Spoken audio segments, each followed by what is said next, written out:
Mickey, stay with us. We want to bring in Ravin Gandhi, who's the co-founder and CEO of GMM Nonstick Coatings. They're a manufacturer of coatings used in cookware and electrical appliances, for example. Ravin, thank you for joining us. So help explain how the tariffs will impact your business. Well, we're one of the world's largest suppliers of these nonstick coatings, and the stuff that our coatings go on are cookware, bakeware, small electrical appliances, which are made out of steel, made out of aluminum. So a lot of our clients are kind of nervous right now because if those become more expensive, demand is going to fall off, and for us as a tier 2 supplier, that's going to hurt. And I applaud Mickey for these bonuses. I think it's awesome. I think it's great what they're doing, and I'm all for it. But what I'm for more than anything is capitalism, because capitalism means the market sets the price, and I'm just nervous whenever we have tariffs because it's very arbitrary, it's a thumb on the scale, and it distorts free market clearing, and that makes me very, very nervous. Ravin, though, the argument is that China is not playing by capitalist rules, they're cheating. In that case, yeah. So that's why there's this, this measure to basically punish them for doing that. Yeah, well, look, I can say as someone who's built an operation where we do have some manufacturing in China. China is not, always fair. There's no doubt about that, and I definitely want to be hard on China.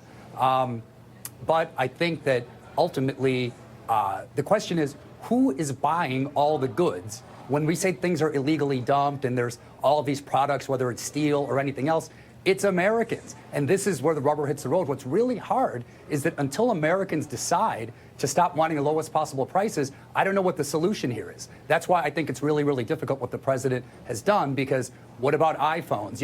Most industries besides the steel guys, and again, I applaud Mickey, but most industries are complaining about this because they say that their input costs are going to go up and prices are going to rise. Right. So I just worry that, we're a country addicted to low prices and consumption. And I'm just as guilty as everyone else, but this is why I think tariffs don't work. Mickey, do you want to speak to that? Yeah, sure. I'd love to speak to price. I think that you've had a number of people on today, including Secretary Ross, who've done a good job of pointing out the fact that steel is a component of most consumer products, and then it isn't the primary component of most consumer products. So the consumers, the effect on the consumer of increased steel prices is nominal to negligible.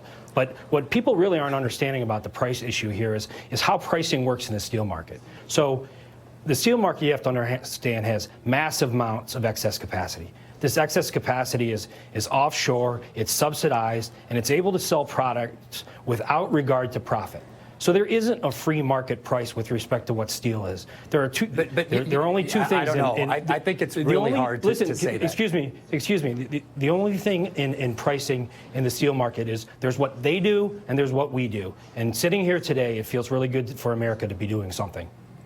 Well, I just like I said, I'm all for capitalism, and if I made steel, I would be out here celebrating too, because the president gave me this, this big bonus. And I did see Secretary Ross earlier with his can of Campbell's soup, and he had, I think, a Coke can. But I think that's a pretty hard argument to sell when you talk about cars and you talk about all of the giant industries in America. And the bigger point here, I think it goes beyond steel. It's from a game theory perspective. What if this is the beginning of an actual trade war? And at that point, the market already doesn't like this. If you want to tariff. talk about trade war, we've been in a trade war for decades, and we've been playing, and we've been in a war with companies competing against nations, and nations that don't play by the rules. So I'm all for America, and I'm all for America. But listen, I just think you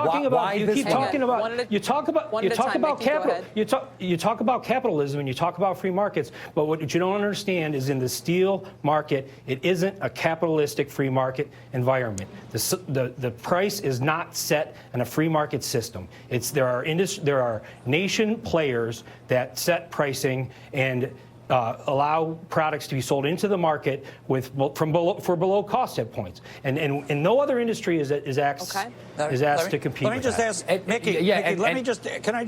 Mickey, hang on one second, Mr. Gandhi. Sure. Let me just ask you one question, Mickey.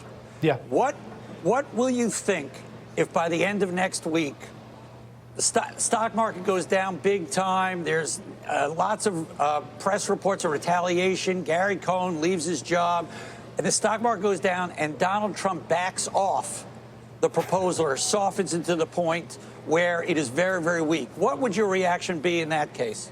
Well, we'd obviously be disappointed. I mean, President Trump has made some promises to our industry, and I think he's so far to date he's stood behind those promises. These tariffs are the latest example of that, following the tax cuts, and I think that he's committed to this. We believe he's committed to it, and we'd be disappointed if something else happened. Well, and Ravin, we know we'll that give you the President. last word.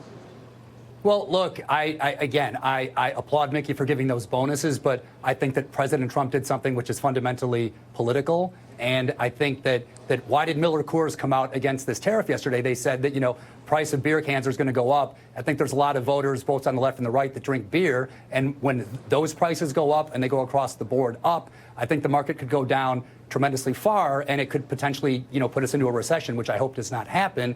But this president is a destabilizing force, and I just cross my fingers and hope that next week he kind of starts backing off. All right, Ravin Gandhi, Mickey McNamara, it's a great debate, guys. Thank you both for joining us. Thanks. Appreciate it. Thanks, guys.